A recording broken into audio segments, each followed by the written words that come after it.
Hello good morning dear students, कैसे हैं आप लोग। I welcome back to Krishna classes channel. This is Vikas sir.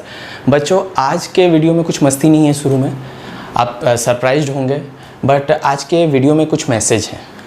बच्चों, मैं कुछ चीज़ें बोलना चाहूँगा। देखिए मेरे जो वीडियोज़ हैं आप देख रहे होंगे।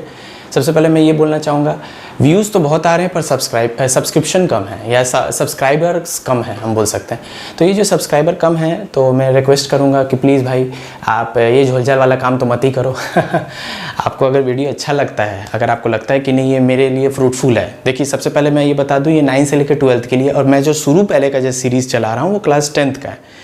मैं रिक्वेस्ट है, देखिए अगर मेरे वीडियो में शुरू में आपको मस्तियाँ दिखती हैं, फिर उसके बाद क्लासेस शुरू हो जाते हैं। कि मेरे जो मस्ती करने से या मेरे जो थोड़े बहुत जो हम बोल सकते हैं एक जोक क्रैक करने से किसी भी तरीके का लोगों को कोई समस्या हो सकती है, या किसी के लिए ये बहुत बड़ा एक प्रॉब्लम है, ऐसा बिल्कुल भी नहीं है।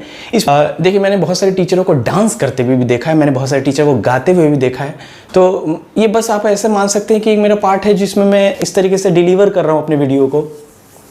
मेरे वीडियो से किसी को हानि नहीं होगी, इसकी गारंटी मैं ले सकता हूँ। ठीक है, मैं एकदम क्लियर कट आप पे बता रहा हूँ कि मैं फिर से दोहरा रहा हूँ, मरने और सुसाइड करने से बेहतर है कि मैं कुछ डिलीवर कर रहा हूँ जिसमें किसी की खुशी मिल रही है। मुझे इसमें कोई बुराई नहीं लग रहा है, मुझे कोई प्रॉब्लम नहीं है इसमें।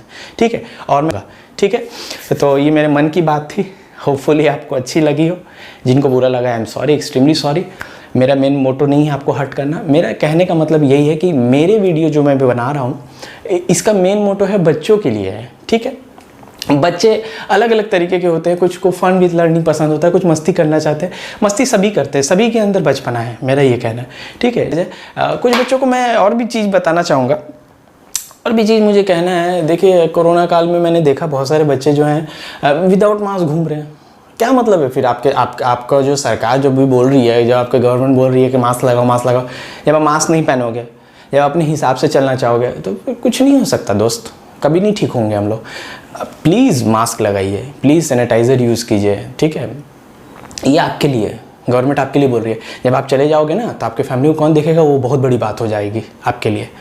प्लीज़, मैंने देखा बहुत सारे बच्चे दिमाग है नहीं, घूम रहे हैं, क्रिकेट खेल रहे हैं। अरे ये भाई, ये हॉलीडे नहीं चल रहा है ना तुम्हारा, ये हॉलीडे नहीं है, कोई हॉलीडे नहीं हो रहा है, यहाँ पार्टी नहीं हो रहा है। मैं देख रहा हूँ क्लबिंग कर रहे हैं, क्रिकेट खेल रहे हैं ग्राउंड में, नीचे घूम रहे हैं विदाउट मास्क। ऐसा लग रहा है कुछ है ही नहीं, कोई डिजीज़ ही नहीं है, कुछ मतलब वायरसेस क्या है हमारे लिए, कुछ नहीं है, एक हैप्पीनेस है, सौगात लेके आया है इस टाइप से। नॉट लाइक दैट, ये ऐसा नहीं है दोस्त। इससे प्रॉब्लम होती हैं, इससे डेथ हो रही है, सीरीज़ ऑफ डेथ हो रही है। गवर्नमेंट आपके भले के लिए लॉकडाउन कर रही है, गवर्नमेंट आपके भले के लिए बोल रही है मास्क लगाने, गवर्नमेंट आपको बोल रही है काम कीजिए, काम करने के लिए मना नहीं कर रही है, but use sanitizer, use mask. ठीक है, और कुछ और भी चीज़ कहना है। मेरे रिक्वेस्ट है, देखिए आने वाले समय में क्लास 10th के बच्चों का रिज़ल्ट आने वाला है। रिज़ल्ट की बात करूँ तो बहुत अपसेट हो जाते हैं कुछ बच्चे बहुत हैप्पी हो जाते हैं। हैप्पी होने वाले बच्चों के लिए ऑल द बेस्ट है, अपसेट होने वाले के लिए भी कुछ है मेरी तरफ से। लाइफ में अप्स एंड डाउन्स बहुत आते हैं बच्चों। ठीक है, मार्क्स डिसाइड नहीं कर सकता कि आपके कितने पोटेंशियल। मैंने बहुत सारे बच्चे देखा है जो पहले शुरू में फेल होते थे, फिर पास होने लगे, फिर वो नीट क्वालिफाई और आज डॉक्टर बन गए। मेरे खुद के पढ़ाए हुए बच्चे हैं जो डॉक्टर बन चुके हैं।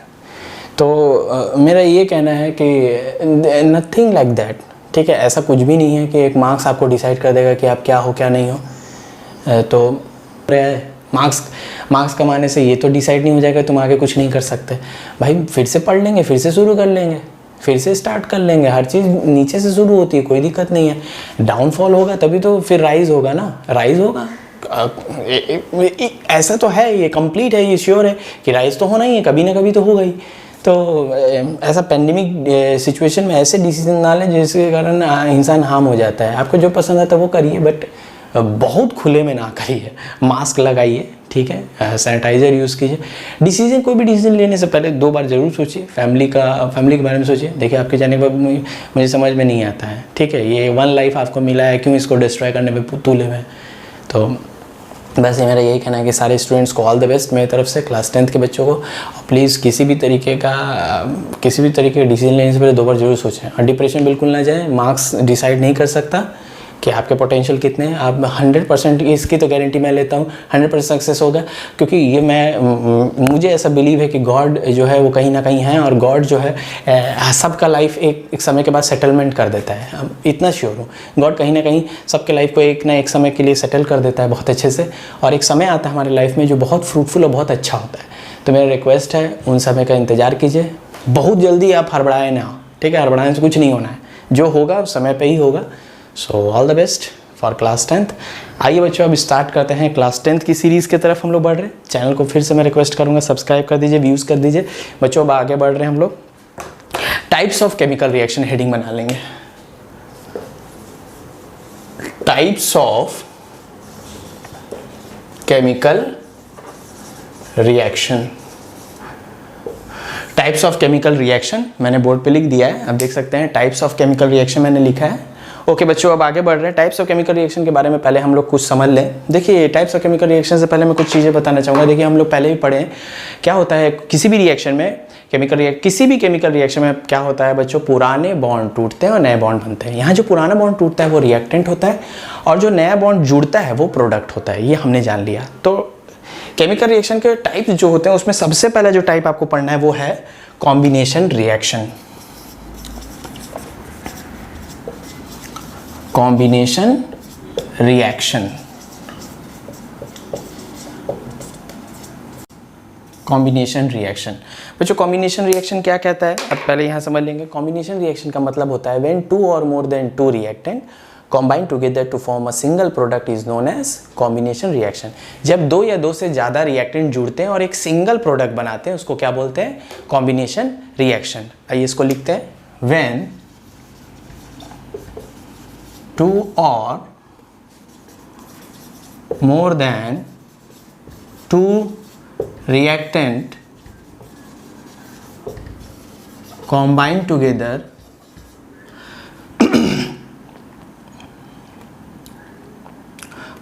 together to form single product is called combination reaction। Okay बच्चों इसको एडिशन रिएक्शन भी बोलते हैं, क्योंकि इसमें दो से ज़्यादा जुड़ के एक बन रहा है। और इसको और क्या बोल सकते हैं कॉम्बिनेशन रिएक्शन को, it is also called as, कुछ बुक में आपको नजर आएंगे, कुछ बुक में आपको लिखा हुआ होगा एडिशन रिएक्शन, ठीक है। It is also called as addition reaction या एडिटिव रिएक्शन। इसको एग्जाम्पल से अगर समझना है तो बहुत सिंपल है। फॉर एग्जाम्पल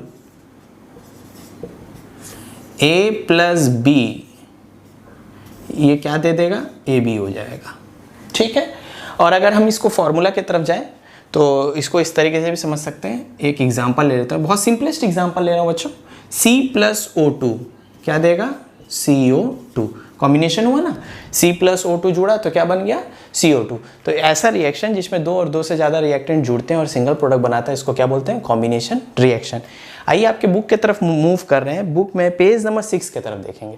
पेज नंबर 6 में क्या कह रहा है, एक्टिविटी 1.4 की तरफ मूव कर रहे हैं। एक्टिविटी 1.4, ठीक है। एक्टिविटी 1.4 में क्या कह रहा है, देखिए एक्टिविटी 1.4 में कह रहा है सबसे पहले आपको क्या करना है बच्चों, एक बीकर लेना है। बीकर ले लिए, ठीक है। उसके बाद क्या कह रहा है, इसमें हमको क्या यूज़ करना है, इसमें few amounts of calcium oxide लेना है। ये मान लेते हैं ये हमारा बीकर हो गया, ठीक है। ये हमारा कैल्शियम ऑक्साइड हो गया, और इसमें हमने क्या डाल दिया, वाटर डाल दिया। तो बोल रहे हैं आपके एक्टिविटी में, आपके एक्टिविटी में कह रहा है कि तो क्या होगा, देखिए। और इसमें ये भी कह रहा है कि बाहर से अब इसको एक बार टच करके देखिएगा तो क्या फील होता है, ठीक है। तो सबसे पहले मैं ये बता दूं, क्योंकि ये कॉम्बिनेशन रिएक्शन है, इसमें जैसे आप बाहर से टच करेंगे तो क्या होगा, कैल्शियम ऑक्साइड वाटर के साथ रिएक्ट करके हीट इवॉल्व आउट करेगा। पहले भी बता चुका हूँ, इसको एक्सोथर्मिक रिएक्शन बोलते हैं बच्चों। तो जैसे ही हीट इवॉल्व बाहर होगा, जैसे आप इसको बाहर से टच करोगे तो आपको वार्मनेस फील होगा। ये पॉइंट तो क्लियर हो गया, ठीक है। अब आगे बढ़ते हैं, तो होगा क्या, तो देखिए कैल्शियम ऑक्साइड जब वाटर के साथ ट्रीट करेंगे तो क्या बनेगा, प्रोडक्ट क्या बनेगा, कैल्शियम हाइड्रो ऑक्साइड बनेगा। ठीक है बच्चों, ये प्रोडक्ट बनेगा। जब दो या दो से ज़्यादा रिएक्टेंट रिएक्ट करते हैं और एक सिंगल प्रोडक्ट बनता है, उसको हम क्या बोलते हैं, कॉम्बिनेशन रिएक्शन। अगर हम इसको देखें फॉर्मूला के रूप में, तो इसको कैल्शियम ऑक्साइड को कैसे रिप्रेजेंट करेंगे, CaO। ठीक है, उसके बाद वाटर को क्या लिखेंगे, H2O। जैसे इसके साथ ये रिएक्ट करेगा तो क्या बनेगा, CaOH whole twice, calcium hydroxide. ये फॉर्मूला हो गया। ठीक है, आगे अगर देखें, इसको नाम दिया गया, कैल्शियम ऑक्साइड को नाम दिया गया, इसको कहा गया है क्विकलाइम। ठीक है, ये क्विकलाइम हो गया। और कैल्शियम हाइड्रोक्साइड को क्या नाम दिया गया है, स्लेकेट लाइम। तो एक्टिविटी से क्या समझ में आता है, एक्टिविटी से ये समझ में आता है कि कैल्शियम ऑक्साइड जब वाटर के साथ ट्रीट करेंगे तो क्या बनेगा बच्चों, जैसे हम कैल्शियम ऑक्साइड को वाटर के साथ ट्रीट करेंगे तो क्या बनेगा, स्लेकेट लाइम बनेगा। ठीक है, कैल्शियम हाइड्रोक्साइड तैयार होगा। और इसको जब बाहर से टच करेंगे तो वार्मनेस फील होगा। ठीक है, ये एक्टिविटी में हमने यही समझा। और अब यहाँ पे देखेंगे, आपके बुक में लिखा है विगरसली हीट इवॉल्व होगा। ऑब्वियस सी बात है, जैसे इसमें वाटर डालते हैं तो क्या होता है, विगरसली हीट इवॉल्व होना, बहुत ज़्यादा हीट रिलीज होगा। इसके कारण क्या होगा, जिस भी आप बीकर में रखे होंगे तो उसको जब टच करेंगे तो इससे क्या होता है, वार्मनेस फील होने लगता है। इससे हमको पता चल जाता है कि ये एक्सोथर्मिक रिएक्शन है। आगे मूव करते, पेज नंबर 7 की तरफ मूव करते बच्चों। पेज नंबर 7 में कह रहा है कि ये जो स्लेकेट लाइम तैयार करते हैं, ये व्हाइट वॉशिंग के रूप में यूज़ किया जाता है। यानी जो ये हमारा CaOH2 जो बना है, इसको जो स्लेकेट लाइम हम लोग बोल रहे हैं, ये स्लेकेट लाइम जो प्रोडक्ट बना, स्लेकेट लाइम, ये एक्चुअली वाइट वॉशिंग में यूज़ किया जाता है, वाइट वॉशिंग में।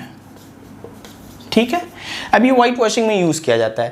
अब देखो, वाइट वॉशिंग मतलब हो गया पोचारा कर दोगे। घर में दिवाली का जब सीज़न आता है तो हम लोग देखते हैं घर पे अक्सर हम लोग क्या करते हैं, साफ़ सफाई करते हैं। उसके बाद लोग क्या करते हैं, पेंटिंग करवाते हैं।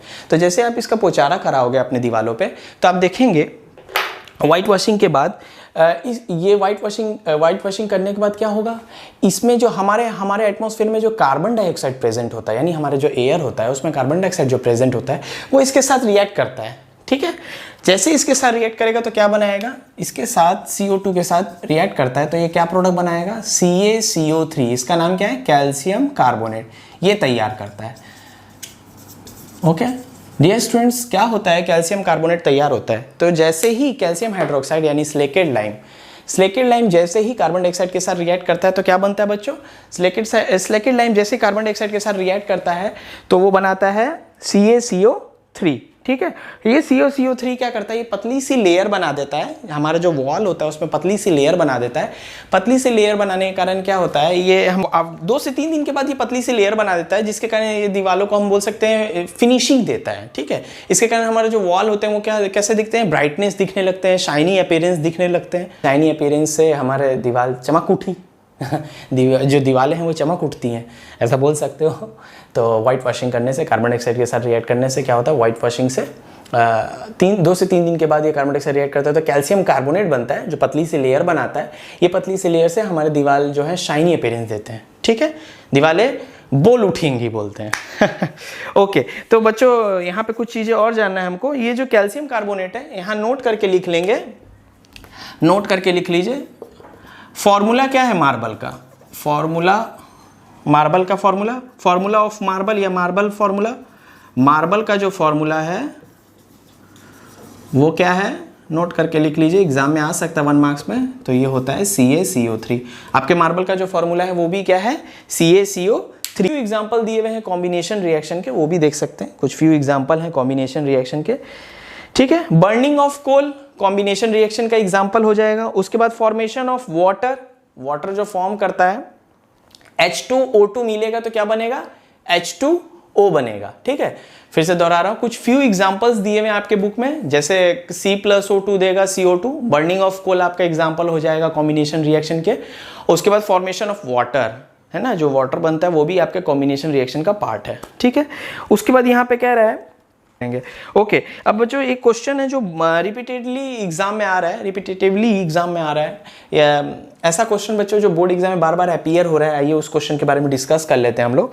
तो क्वेश्चन है, do you know the respiration is an exothermic process. कैसे आप, ये क्वेश्चन है। ऑलराइट बच्चों, देख सकते हैं क्वेश्चन क्या लिखा है, do you know that respiration is an exothermic process.